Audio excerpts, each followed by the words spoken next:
Thanks, Henrietta. Thank you so much. Lovely to see everybody. Lovely to see so many familiar faces. And it's always great to attend such an important event. And my personal and professional thanks to all of you who do such important jobs here in the room today. All right, so yes, my name's Henrietta Tan.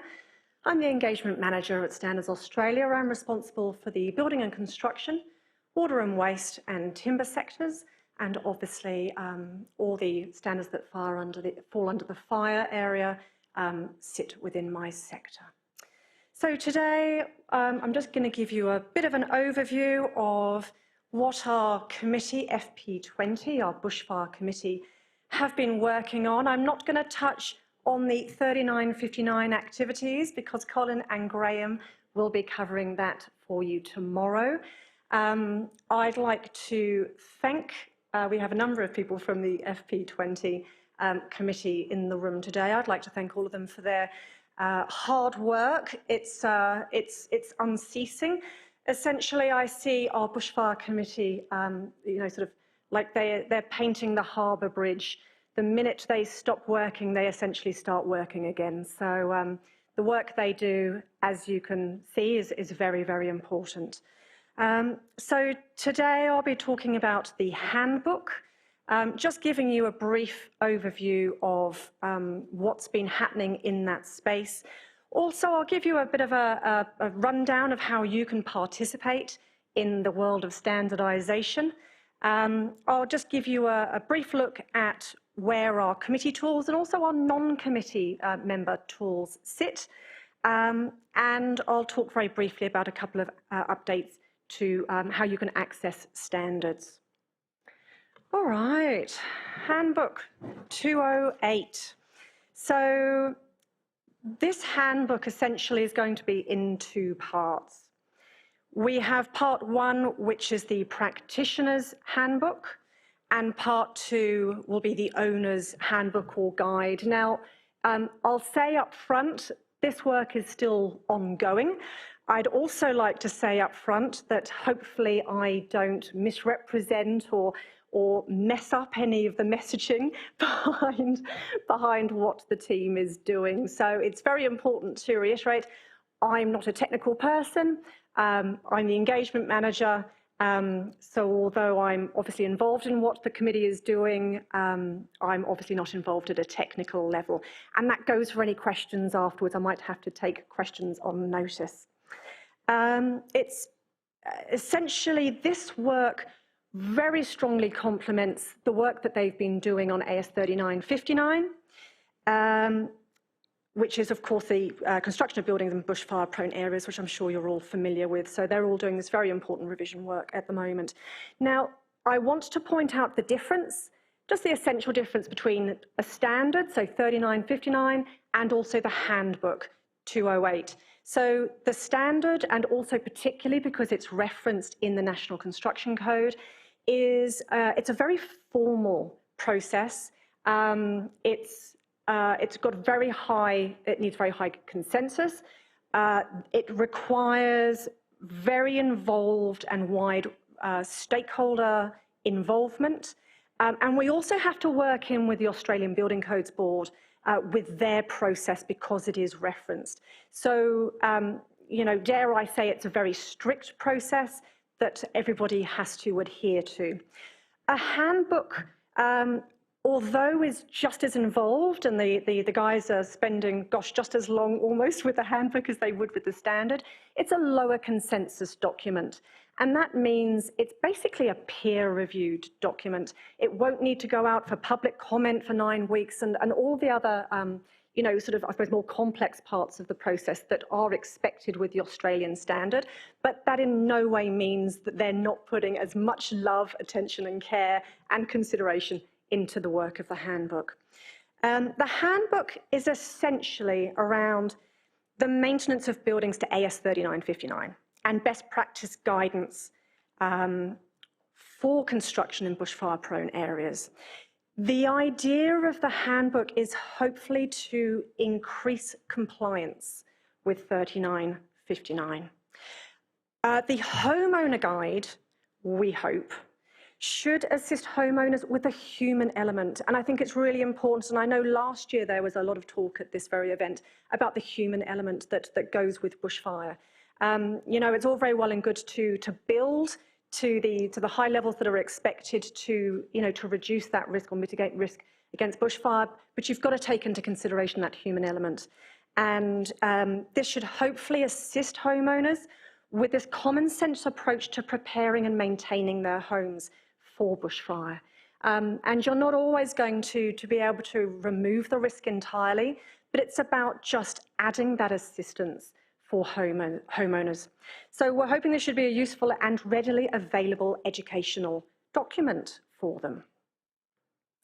All right, I want to thank the working group. Paul England and Richard Brooks, the chair, have been very helpful in providing us with some visual aids. So feel free, by the way, to take photos. Do bear in mind, this is a work in progress. This work has not been finalised. So whatever we have up here today is likely to be the finalised piece, but just bear in mind, it's still ongoing and, you know, could change. So we'll go through this just at a high level.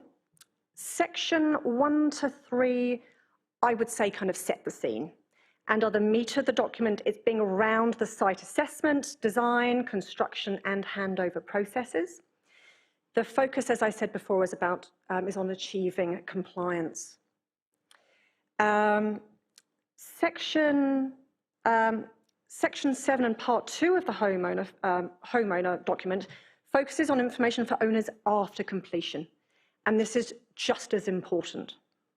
And Section 8 is around good design principles and focuses on voluntary enhancements and design flexibility.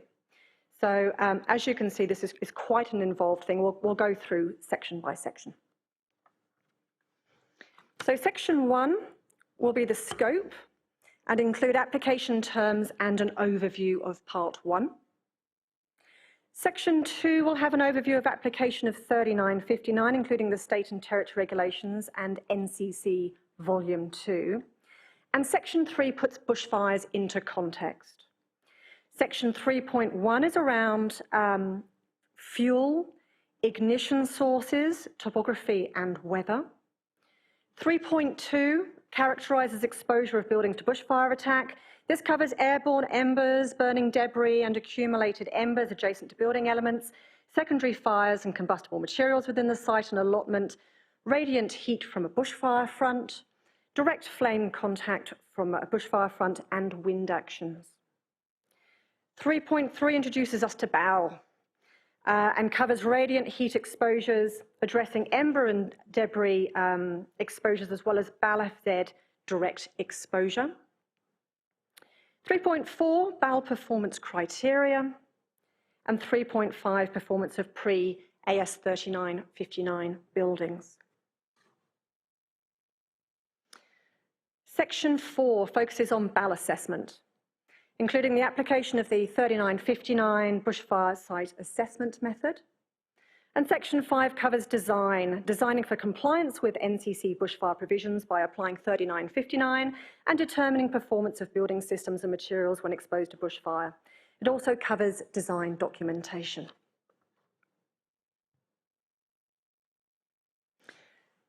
Section 6 covers construction and associated work, such as main construction phase and also signage. And Section 7 is the information to be provided by builders for owners or occupiers, such as design and inspection records. There is also an intention to provide a copy of Part 2 with the completed compliance tables. Section 8, good design principles. And you can see there's a fair amount in here. This contains content that isn't necessarily mandatory in AS 3959, but can provide additional protection that may be cost-effective or practical in some instances and assist with upgrading existing buildings.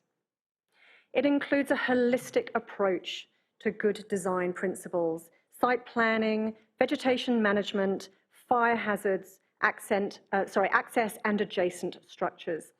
Also things like garden furniture and other domestic items and water supplies. And the devil's in the detail. You know, as I said before, and I know that gets covered so often, it's all very well, you know, building, you know, a high-spec house, but if you don't consider the flammable items that are sitting next to your windows, things that are sitting, you know, on the porch, things that are sitting underneath the house, then are you really providing the best protection that you can against bushfire? I'm going to touch very quickly on the homeowner's guide. Now, we haven't completely agreed on the name to part 2. Whether we call it a guide, we're not sure. But essentially, as I said before, the idea of this is it's going to be a plain English document which will assist homeowners in preparing and protecting their homes against bushfire. The idea is to motivate and educate them to consider their voluntary measures. And I think it's a fair statement to say that not everybody, you know, not every homeowner understands those risks at the moment. So it'll include some content similar to part 1, but in a format more suited to homeowners. It'll assist them with a common sense approach to managing this risk, and it'll inform them of the building of the bushfire safety provisions that should be in place and the documents that should be passed to them at handover. As I said before, this is in progress. In terms of timeframes, the committee is nearly done on part 1, the practitioner guide, and then we'll put all their focus into this part 2, or the homeowner's guide. I think we're hoping that timeframe will be for the first half of next year, but obviously we'll keep you posted. All right, just a quick one on how you can participate. We're a member-based organisation. Our programme is set entirely by industry. Anyone can submit a proposal. If you think anything needs changing in a standard, feel free to send us a proposal and we can work with you through that process. Feel free to get involved in our projects, either at a formal technical committee level or more informally at a working group level. Any subject matter experts are always welcome on our working groups, and you don't need to be nominated by an organisation to do so. Also, comment when documents go to public consultation. You can access those via our website. We want all of your input. Touching quickly on where you can find tools, our Connect dashboard and our committee workspace can be all found now via our website. We've got training resources, we've got for our committee members, we've got the Standards Information Management or SIM tool, where committee members can see all standards relating to their committees. Proposal portal, as I say, get involved, send us proposals if you think something needs changing. All that can be found on our website. If you aren't a committee member, you can register to review public comment and submit proposals. A quick one on access. I could talk all day about this, but essentially I'll cover very quickly. No standards aren't free. They're not likely to be free anytime soon, only because of the expense around developing standards, bearing in mind, of course, the invaluable assistance of our volunteers who provide their time for free. However, we have listened to feedback and we're making changes. We have now a much better choice of distributors, which provides better competition for the price of standards. We have our store, and via our store, we also have bundles, which I'll talk about in a second. And we've also improved the way you can access our standards, so we now have a reader room for mums and dads to be able to access standards in a domestic, non-commercial setting for free. Happy to take questions offline about that. And that's all a work in progress. We also have, as I said, so we have our bundles, we have our small business sets, which are an alternative to hard copies. These are more cost-effective and are an easy way to access standards. Access to 214 NCC primary references online for 2 users will cost you less than a cup of coffee per day. And we've just launched, well, we will be launching, our new mobile app, where pricing's still in progress, but you'll be able to access, for example, the NCC for about $100 a year. We've also innovated how content is implemented. We've partnered with FireMate to integrate between their software and standards, and ClearCalcs to assist the engineers. Ever so quickly, a rundown on NextGen. This is our program for to future-proof the work of standards. It's a 10-month professional development program for for, I could say younger, but certainly newer people in the industry, people who've had a few years' experience, and it's an opportunity for them to get involved in the world of standards. We run that once a year, and it's open to 25 applicants. They'll all be given a personalised mentor and will have the opportunity to network. This is just a bit more detail. So they'll get training, they'll be able to access webinars, they'll be able to observe committees, they'll be mentored, and they'll have the opportunity to join a committee on completion of the programme as an observer. And we've seen a number of really committed new committee members as a result of their work on this programme. That's it for me. Now, I did say that I might have to take some questions on notice, but have we got time for a quick question? Is there anything that I can help you with at the moment? Oh, hello. Oh, sorry. I'm in the middle of a detailed design construction in Bell Plains Zone. Is it possible to get a pre-release version of part 1? I'll repeat the question. Thank you. I'm in the middle of the detailed design construction of Bell Plains Zone components for a home. Yep. Is it possible to get a pre-release version of part 1? As in the part 1 of the handbook the guys are working on? Yes. I'm getting a very firm shake of the head. No, unfortunately not. But I don't know if you're happy to informally chat about your progress. Yes, thank you, Colin's very happy to have a chat with you about that.